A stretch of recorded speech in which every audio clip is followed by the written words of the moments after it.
నమస్తే వనిత help line కి స్వాగతం. ఈ రోజు కూడా హెల్ప్ లైన్ లో మనం కుటుంబ సమస్యలకు సంబంధించి ఫ్యామిలీ కౌన్సిలింగ్, లీగల్ కౌన్సిలింగ్ కి సంబంధించిన ప్రశ్నలు తీసుకుందాం. దాంతో పాటుగా ఈ మధ్య కాలంలో ప్రతిదీ ఒక స్ట్రెస్ గానే మారిపోయింది. ఈజీగా హాయిగా చులాగా జీవితం సాగించడం అనేది బహుశా దాదాపుగా అరుదుగా మారిపోయిందని చెప్పుకోవాలి. ముఖ్యంగా అర్బన్ లైఫ్ లో జీవితంలో స్ట్రెస్ అనేది, ఒత్తిడి అనేది ఒక ప్రధానమైన అంశంగా మారిపోయింది. దాన్ని తప్పించుకోలేని పరిస్థితుల్లో దాంతో ఎలా బతకాలి అనేది మన ముందున్న సవాల్. సో అసలు స్ట్రెస్ ని తప్పించుకోవడం సాధ్యమవుతుందా, ఉంటే దాంతో ఎలా బతకాలి, ఈ విషయాలు మనం మాట్లాడుకోబోతున్నాం. దాంతో పాటుగా కాల్స్ కూడా తీసుకుంటాం. అందుకోసం స్టూడియోలో మనతో పాటు ఇద్దరు అతిథులు ఉన్నారు. పార్వతి గారు అడ్వకేట్, శ్రీనివాసరావు గారు సైకాలజిస్ట్. సో శ్రీనివాసరావు గారు, అసలు స్ట్రెస్ లేకుండా బతకడం సాధ్యం కాదంటారా? అదే గుడ్ ఓల్డెన్ డేస్ లో people are living without stress, not much, maybe ఎప్పుడు ఎంతో కొంత ఉంది, నాట్ మచ్. అంటే స్ట్రెస్ ఉండడం అనేది అవసరం కూడా ఒక్కొక్కటి. అంటే ఆ స్ట్రెస్ రెండు రకాల స్ట్రెస్లు ఉంటాయి మనకి. యూ స్ట్రెస్ ఒకటి, డి స్ట్రెస్ ఒకటి. యూ స్ట్రెస్ అనేది ఏమన్నా అవసరం అన్నట్టు. ఇప్పుడు ఉదాహరణకి స్టూడెంట్కి ఎగ్జామ్స్ అంటే స్ట్రెస్ ఉంటుంది, ఎంప్లాయీస్కి టార్గెట్స్ అంటే స్ట్రెస్ ఉంటుంది, ఇంట్లో డొమెస్టిక్ వాళ్ళకి ఉండాల్సిన స్ట్రెస్ వాళ్ళకు ఉంటుంది. అంటే ఆ స్ట్రెస్ ఎంతవరకు ఉంటుంది, ఎందుకు వస్తుంది స్ట్రెస్, ఆ స్ట్రెస్ని ఎలా మేనేజ్ చేస్తుంది అనేది ఇంపార్టెంట్. మన స్ట్రెస్ని అవాయిడ్ చేసి ఏం లేకుండా ఉండలేము. ఇన్ కేస్ మన స్ట్రెస్ లేకుండా ఉన్నట్లయితే కూడా అదే ఒక పెద్ద స్ట్రెస్ చెప్పాలంటే.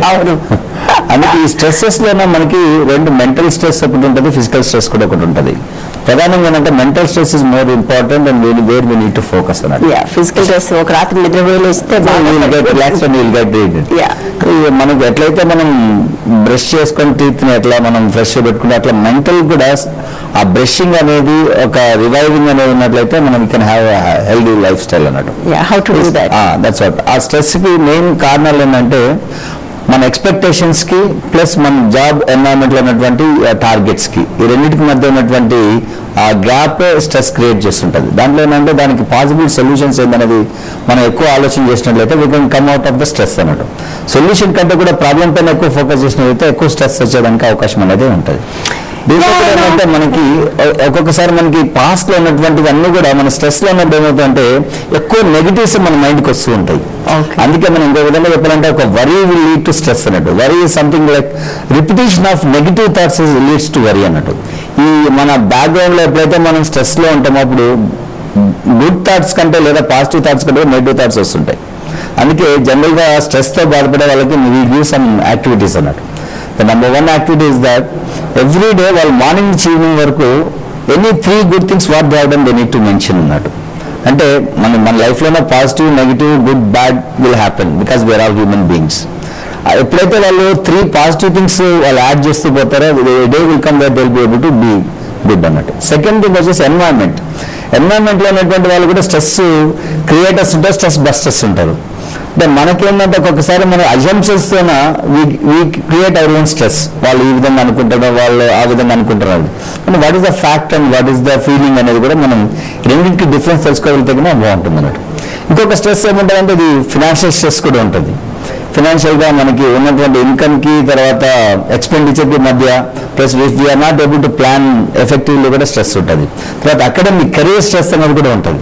కెరీర్ స్ట్రెస్లో ఏంటంటే నేను ఏం కావాలనుకుంటున్నా ఏమవుతుంది, ఒక్కొక్కసారి ఏమిటంటే ఒక కంఫర్ట్ జోన్లో ఉన్నప్పుడు బాగానే అనిపిస్తుంది.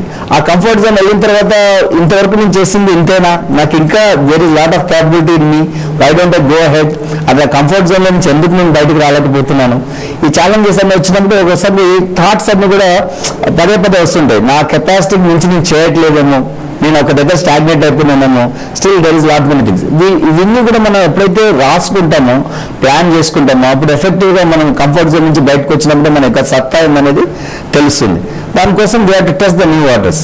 ఏదైనా కూడా ఏది చేయాలన్నా కూడా ఫస్ట్లో మనకి ఏమనిపిస్తుంది అంటే ఒక స్ట్రెస్ఫుల్ ఫీలింగ్లో ఉన్నప్పుడు ఆల్ ఆఫ్ ఎ సడన్ మనం ఏం చేయలేమండి. ఒక స్టెప్ తర్వాత ఇంకొక స్టెప్ చేయాల్సి ఉంటుంది, స్మాల్ స్టెప్స్. ఉదాహరణకి ఫోబియాకి స్ట్రెస్కి దగ్గర రిలేషన్ కూడా ఉంటుంది. ఎందుకంటే ఏదైనా చేయాలంటే భయం అనేది ఉంటుంది. ఇన్ కేస్ నేను ఇది వదిలేసి నేను వేరే దానికి వెళ్తే నా లైఫ్ ఎలా ఉంటుంది, నాకు ఛాలెంజెస్ లేకుండా ఉంటాయనేది కూడా చూసుకోవాల్సి ఉంటుందంట. దీనికి self analysis is very important. Self అనాలిసిస్లో నేను అన్నట్టుగా ఫ్యామిలీ స్ట్రెస్ ఉందా, ఫినాన్షియల్ స్ట్రెస్ ఉందా, లేదా కెరియర్ స్ట్రెస్ ఉందా, లేదా any other stress, comfort zone చేస్తుంది. అది కూడా అంటే ఏ ఒత్తిడి లేకుండా ఉంటాం కూడా ఒక రకంగా ఒత్తిడిని క్రియేట్ చేస్తుంది. వెల్కమ్ బ్యాక్ అండి. ఒక కాల్ తీసుకుందాం. హలో, హలో, చెప్పండి. ఏమండి మాకు ఒక సలహా కావాలండి. చెప్పండి, అడగండి. అదే మా అత్తమ్మ కంటే మేము నలుగురు కొడుకులం అండి, ఒక పాప అండి. అంటే మీరు కోడలు మాట్లాడుతున్నారా? అవునండి, నేను 2 కోడల్ని మాట్లాడుతున్నా. Okay okay. అయితే 2 కోడలు అయితే మా అత్తమ్మ ఏం చేసిండ్రు, కొంచెము నాకు అంతా వాళ్ళు చాలా సతాయిస్తారండి. నేను హైదరాబాద్ మళ్ళీ శ్రీకాకుళం అండి మా అత్తమ్మ వాళ్ళది. హలో చెప్పండి. అయితే మాది చాలా నన్ను బాగా అల్లరి పెడతారండి, చాలా సతాయిస్తారు, చాలా అవమానమైన మాటలు మాట్లాడతారండి. అయినా నేను భరించుకొని ఉన్నా. కానీ ఆమె ఏం చేసిందంటే ఇప్పుడు ఒక వారం రోజుల కిందట 3 కొడుకుల పేరు మీద ఆస్తి రాసి ఇచ్చేసింది. ఇప్పుడు మేమున్న ఉంటున్న ఇల్లు వాళ్ళ కూతురికి రాసి ఇచ్చేసిందండి. వాళ్ళ కూతురికి ఆల్రెడీ 3 ఇల్లులు ఉన్నాయండి, ఆమెకి 2 కొడుకులు. అయినా కానీ సరేలేదని చెప్పేసి మాకు పక్కకు ఇంకా వేరే ప్లేస్ ఉంది, అది రాసేటట్ట ఇప్పుడు నన్ను అల్లరి పెట్టాలని, నన్ను సతాయించాలని చెప్పేసి ఈ ఉన్న ఇల్లు రాసింది. ఇప్పుడు నాకేం రాదా అండి? నాకు 2 పిల్లలు ఉన్నారండి, వాళ్ళు చదువుకుంటారు. మా ఆయన ఉద్యోగం చేస్తున్నాడు. మీ ఆయన ఉద్యోగం చేస్తలేరా? చేస్తున్నాడండి, మా ఆయన చేస్తున్నాడండి. ఓకే. అంటే మీ అత్తగారు మీకు రాసి ఇచ్చిన ఇల్లు ఆవిడ సంపాదించిందా లేకపోతే ఎవరిది? అది మీ మామగారు? మా మామయ్య సంపాదించి మా అత్త పేరు మీద రాసిందండి. అంటే నా పెళ్లి కాకముందు కానీ సంపాదించారు. మామయ్య ఉన్నారా? మా మామయ్య ఉన్నారండి, అత్తమ్మ ఉన్నారండి. మా మామయ్య ఏమో టెలికాం సూపర్వైజర్ అండి. అయితే నాకు నా ఇల్లు, వాళ్ళందరి ఇల్లు డాబా ఇల్లు అండి, నా ఇల్లు మాత్రం గడ్డిల్లు అండి. శ్రీకాకుళం డిస్ట్రిక్ట్ లో గడ్డిల్లు ఉంటాయి కదండి. అంటే నేను హైదరాబాద్ అమ్మాయిని అనమాట, ఈ ఊరు శ్రీకాకుళం అమ్మాయిని పెళ్లి చేసుకున్నాను. అయితే నేను ఏ మాట్లాడినంటే ఊరుకోలేనండి, చాలా ఇన్సల్ట్ గా మాట్లాడతారు. అంత హైదరాబాద్ లో ముస్లింలు ఉంటారండి, నన్ను చుట్టదానా అంటారండి. ఏ మాట్లాడి నేను ఇది చేసుకొని ఉండను, పడనండి. నాకు చాలా పవర్ఫుల్. ఎందుకంటే మా అమ్మ వాళ్ళు అప్పుడు కట్టం ఇచ్చిన పైసలు తక్కువ ఉన్నాయని చెప్పేసి చాలా ఇన్సల్ట్ గా మాట్లాడతారండి. అయితే ఈ రోజు చాలా ఏర్పచ్చి మీ హెల్ప్లైన్ ప్రతిరోజు నేను చూస్తానండి. హెల్ప్లైన్ చూసి మీకు అలా అన్నీ నేను బాగా జ్ఞాపకం ఉంచుకుంటా. ఈ రోజు నాకు ఇంత అన్యాయం అయింది కాబట్టి మీకు ఫోన్ చేస్తున్నారు, ఏమన్నా హెల్ప్ చేస్తారని చెప్పేసి మీకు ఫోన్ చేస్తున్నానండి నేను. అదే అండి సంగతి. అయితే నాకు ఏ విధంగా హెల్ప్ అవుతుంది, నాకు ఆస్తి వస్తుందా రాదా మీరు చెప్పండి. పార్వతి గారు, లాయర్ గారు, ఇక్కడ ఆస్తి గురించి ముందు అడగాల్సింది ఇవిడ భర్త అండి. ఎందుకంటే అత్తగారి సంతానంలో వన్ ఆఫ్ ది సంతానం కాబట్టి అడగాలి. ఆవిడ కాలర్ మనకి చెప్పినట్లు ఆ ప్రాపర్టీ అన్నది వాళ్ళ అత్తగారి పేరు మీద ఉన్నది. అత్తగారి పేరు మీద ఉన్నప్పుడు ఆల్రెడీ వాళ్ళ మామగారు అత్తగారి పేరు మీద లాంగ్ బ్యాక్ బిఫోర్ మ్యారేజ్ రాసేశారు. కాబట్టి ఈయన మ్యారేజ్ అయ్యే నాటికే ఆస్తికి హక్కుదారు వాళ్ళ అత్తగారు మాత్రమే అవుతుంది. కాబట్టి ఆవిడ బుద్ధి పుట్టిన వాళ్ళ పేరు మీద రాసేటటువంటి అవకాశం ఉంటుందండి. మనం వెళ్ళి దాంట్లో మళ్ళీ పార్టీషన్ సూట్లు అవి వేసేటటువంటి అవకాశం లేదు. ఒక కొడుకుకి ఇవ్వకుండా కూతురికి మిగతా కొడుకులకి ఎందుకు ఇచ్చారు అన్న దానికి రీజన్ ఆవిడ దగ్గర డెఫినెట్ గా ఉండి ఉంటుంది. ఈవిడ బాధ ముఖ్యంగా ఏం మనకు అనిపిస్తుంది అంటే, నో డౌట్ ఆస్తి రాకపోతే ఎవరికైనా బాధ, వాళ్ళకు కూడా సంతానం ఉన్నారు, మరి వాళ్ళకి ఇన్నర్గా వాళ్ళకి ఏమన్నా తగాదాలు కానివ్వండి, మనస్పర్ధలు కానివ్వండి, లేకపోతే వాళ్ళకనేది ఈ హస్బెండ్కి ఏదైనా అర్నింగ్ కెపాసిటీస్ ఎక్కువ ఉండడం కానివ్వండి ఉండొచ్చు. అన్నిటికన్నా ఆడపిల్లకు కూడా ఇస్తున్నారండి, ఆవిడకి చాలా ఇల్లులు ఉన్నాయని అంటున్నారు. ఆడపిల్లకి కంపల్సరీగా ఇవ్వాలండి. ఒక కుటుంబంలో అబ్బాయిలు అమ్మాయిలు పుట్టినప్పుడు అబ్బాయికి జన్మతః ఎలాంటి హక్కులు వస్తాయో అమ్మాయికి కూడా అదే హక్కు వస్తుంది. కాబట్టి ఆడపిల్ల ఆస్తి హక్కును మనం కాదనడానికి వీలు లేదు. కాబట్టి ఇంకొకసారి మెత్తగారిని అడిగి ఎందుకు ఈ రకంగా చేశారో, ఆ ట్రాన్స్ఫర్ అనేది నిజంగా చేశారా, లేకపోతే మీరు అనుకున్నట్టు ఏదైనా గెస్ చేసుకుంటున్నారా, లేకపోతే వీళ్ళామో రాసి బెదిరిస్తున్నారా, ఇవన్నీ కూడా కనుక్కోవాలమ్మా. ఓకే, ఏదేమైనా మీ మధ్య అయితే సరిగా సంబంధాలు లేవని అర్థం అవుతుంది. సో చాలా కల్చరల్ డిఫరెన్సెస్ ఉన్నాయి మీకు. హైదరాబాద్ శ్రీకాకుళం అని కొట్లాడుకున్నారు. బహుశా వాళ్ళు మిమ్మల్ని ఏమన్నారు, మీరు చెప్తున్నారు, మీరు కూడా చెప్తున్నారు మాకు పౌరుషం మాట పడను. బహుశా ఒక మాట అంటే మీరు ఎదురు తిరిగినట్టున్నారు, వాళ్ళకి నచ్చలేదు, అది అవన్నీ కూడా ఉన్నట్టున్నాయి. సో బేసికల్ గా ఇది చాలా సార్లు జరుగుతుంది. కోడలంటే ఇష్టం లేకపోతే కోడలతో పాటుగా కొడుకుని వాళ్ళ పిల్లల్ని కూడా డిస్క్రిమినేట్ చేయడం అనేది మనం చాలా సార్లు చూస్తూ ఉంటాం. నిజానికి మీ విషయంలో అదే జరిగింది. ఐ థింక్ లీగల్ గా చేయగలిగింది. ఇంకా లీగల్ గా ఏం చేయలేము గారు, ఎందుకంటే అది ఆవిడ పెళ్లి తిన్న ప్రాపర్టీ, ఈ మధ్య రాసినటువంటి ప్రాపర్టీ కూడా కాదు, ఎవరు పెళ్లి కాకముందు రాసినటువంటి ప్రాపర్టీ. అది మీకు మీరు పార్వతి గారు చెప్పినట్టుగా మీకున్నది ఒకటే మార్గం, మీ భర్తను వెళ్ళి అడగమనండి, ఏంటి అన్యాయం, ఎందుకమ్మా నాకు ఈ అన్యాయం చేశామని. అయితే అయింది, లేదా మీరు అన్నారు నాకు పౌరుషం అని, ఇవ్వకపోతే ఏంటి నేను బతకలేను అనుకోండి. రెండే మీకున్న మార్గాలు. Next call. Hello hello hello, చెప్పండి చెప్పండి. Hello, next call please. Hello, I think మనం సబ్జెక్ట్లోకి వెళ్ళే ముందు ఇది మనం చాలాసార్లు చూస్తూ ఉంటామండి. అంటే చిన్న పెళ్ళైన కొత్తలో అంటే 2 కుటుంబాలు 2 కల్చర్స్ ఆవిడ చెప్తున్నారు. పాపం అక్కడికి వెళ్తే హైదరాబాద్లో ఆమెని తురకాని తిడుతుండేవాళ్ళు అని కూడా. హైదరాబాద్లో అంతా ముస్లిమ్సే ఉంటారు కాబట్టి ముస్లిం అని అంటే అటువంటి ఒక డిస్క్రిమినేషన్తో మొదలయ్యి కూడా నాకు పౌరుషం నేను పడలేను. ఐ థింక్ చిలికి గాలి అని అయిపోయి ఇంట్లో కూడా తను she seems to be more emotional and sensitive. అదే she should be mentally strong. ఇంకోటి ఏంటంటే ఎవరైనా కూడా తిడుతున్నారంటే దాన్ని మనం రియాక్ట్ అవుతున్నాం అంటే somewhere we are reconditioning our mind అన్నట్టు. సైకాలజీలో ఏం చెప్తామంటే anything whatever happen whether your react or your respond depends upon your conditioning of your mind అన్నట్టు. తను అట్లా తిట్టినంత మాత్రమే మనం కూడా దాని ఫీల్కి లోన్ అవ్వాల్సిన అవసరం లేదు. She can be mentally strong also. ఇంకోటి ఏంటంటే మ్యారేజ్ అయిన తర్వాత అత్త కోడల మధ్య రిలేషన్షిప్స్ అనేవి జనరల్గానే నెగిటివ్ రిలేషన్షిప్ అనేది ఉన్నప్పుడు it should be we should take them positive. ఒకటి. రెండోది వచ్చేసి మెంటల్గా స్ట్రాంగ్గా ఉండాలి ఉమెన్. ఎందుకంటే ఎక్కడి నుంచి వచ్చిన తర్వాత ఒక్కొక్కసారి భర్త సపోర్ట్ దొరకవచ్చు, దొరకకపోవచ్చు. అటువంటి సందర్భంలో కూడా స్ట్రాంగ్గా ఉండాలంటే she should have our own mental capacities అనేది ఒకటి. రెండోది వచ్చేసి ఫీలింగ్ లోనే ఎప్పుడైనా ఎవరైనా కూడా తిట్టినప్పుడు కూడా మనం అనలైజ్ చేసుకోవాలి. ప్రతి దానికి మనం ఇప్పుడు తను అన్నట్టుగా పౌరుషంకి వెళ్తున్నా అన్నప్పుడు that's okay, that's good for a woman to challenge herself. At the same time if she is expecting the property, good relations are needed. Legally we cannot do anything but out of love and affection with emotionally they can get the property also. So these 2 things we need to take care. మనకు తెలుగులో ఒక కీడించి వేరించాలని సామెత ఉంటుంది. అంత దూరం వెళ్ళినప్పుడు హైదరాబాద్ నుంచి అమ్మాయి ఓకే ఏముంటే అడ్వాన్స్ అనేది కూడా ముందు యాక్సెప్టెన్స్ కల్చర్ లోనా. ఎందుకంటే మనం we always tell the girl to adjust, వాళ్ళని ఎలా చెప్పాం కాబట్టి. Next call. హలో, హలో, నమస్తే మేడం. నమస్తే, చెప్పండి అమ్మా. మాది ఇంటికి బీఫారం ఒక ఆయన దగ్గర ఉంది మేడం. ఇంటికి ఏం ఫారం? బీఫారం అంటే గవర్నమెంట్ బీఫారం కదా. బీఫారం. ఓకే, చెప్పండి. అది వేరే చేస్తాను మేడం.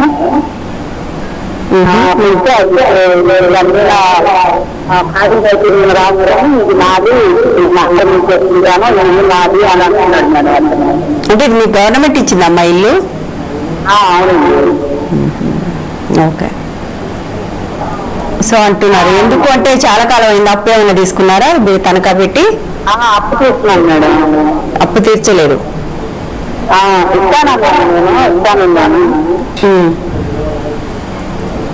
ఇస్తానన్నాను కానీ అప్పుడు ఇప్పుడు కోర్టుకు వెళ్తాను. ఇది నాది గవర్నమెంట్ ప్రాపర్టీ, అది నాట్ ట్రాన్స్ఫరబుల్. ఓకే, వేరిస్తున్నారు. అసలు వీకర్ సెక్షన్స్ వాళ్ళకి బీఫాండ్ ద్వారా ఇచ్చేటటువంటి ఇల్లు అన్నవి మళ్ళీ వాళ్ళు ఎవరి పేరు ట్రాన్స్ఫర్ చేయడానికి అమ్మడానికి ఇతరగా హక్కే ఉండదమ్మా.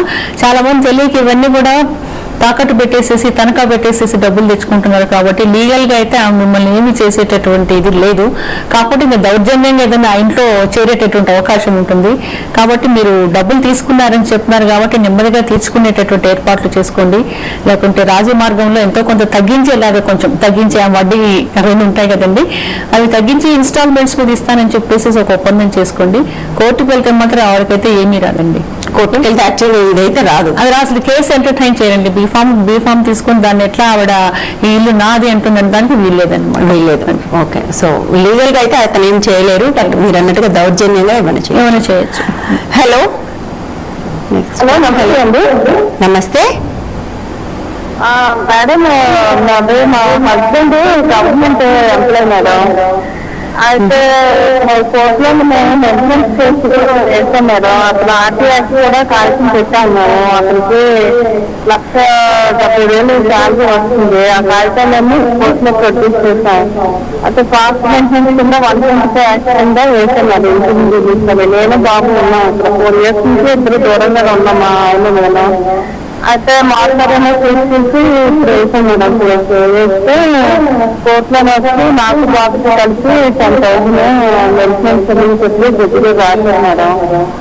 అదే 1,70,000 శాలరీ కదా అతనికి, మరి 10,000 ఇస్తే ఒక 1 month ఇచ్చినట్టు ఇస్తారు కానీ మనసులో మార్పు రాదు మేడం. అయితే కొంచెం హైకోర్టు చేస్తే న్యాయం జరుగుతుందా, లేకపోతే హైకోర్టు చేయాలంటే అది మాకు ఎన్ని నెలలు.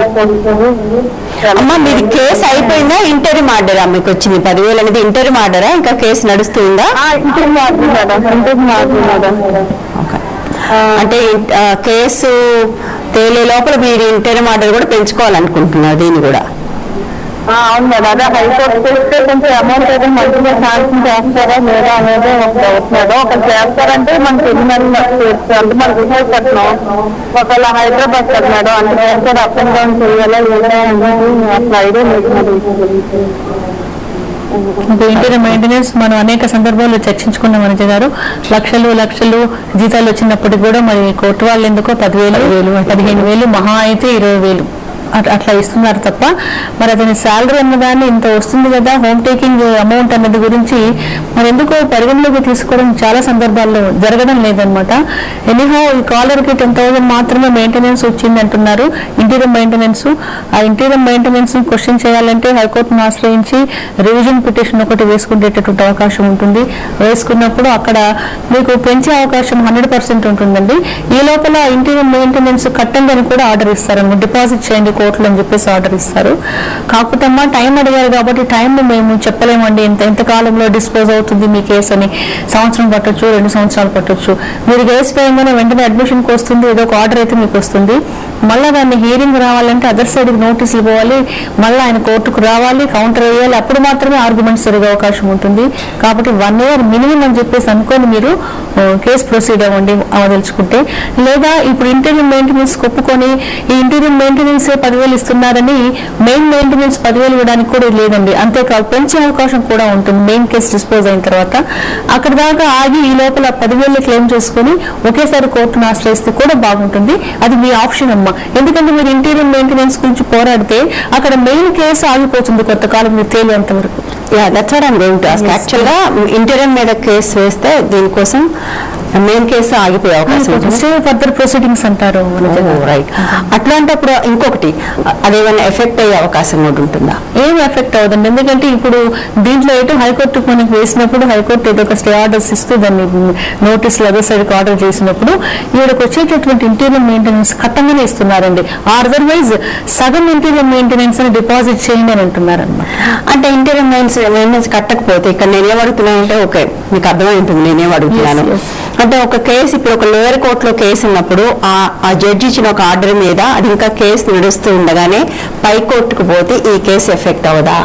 ఆ కేసు ఎఫెక్ట్ అవుతుంది. ఎందుకంటే ఎఫెక్ట్ ఎట్లా అవుతుందంటే ఆ 10,000 రూపాయలు తక్కువ ఇచ్చారని చెప్పేసి భావించి వీళ్ళు ఇంటీరియర్ మెయింటెనెన్స్ ని క్వశ్చన్ చేస్తున్నప్పుడు ఇంక మెయిన్ ఎంసీలో ఎక్కువ ఇవ్వాలని చెప్పేసి అవి జడ్జి గారికి ఒక రకంగా ఎంప్లాయిడ్. ఎందుకంటే జడ్జి గారు ఇచ్చినటువంటి ఆర్డర్ హైకోర్టు వాళ్ళు తీసివేసి ఆ 10,000కి ఎక్కువగా పెంచారనుకోండి, పెంచితే ఆ కాలర్కి ఒక రకంగా లాభం ఉంటుంది.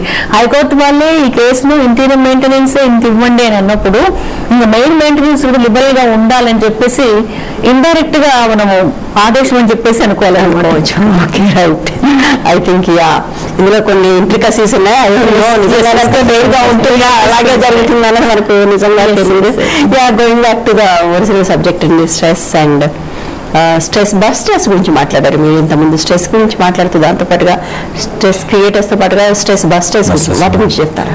స్ట్రెస్ బస్టర్స్ అంటే మనకి ఒక్కొక్కరికి ఎవరి లైఫ్ స్టైల్ అనుకున్నామో వాళ్ళకి స్ట్రెస్ బస్టర్స్. కొంతమందికి మూవీ మేబీ స్ట్రెస్ బస్టర్, కొంతమందికి playing games maybe stress buster, కొంతమందికి listening music maybe stress buster.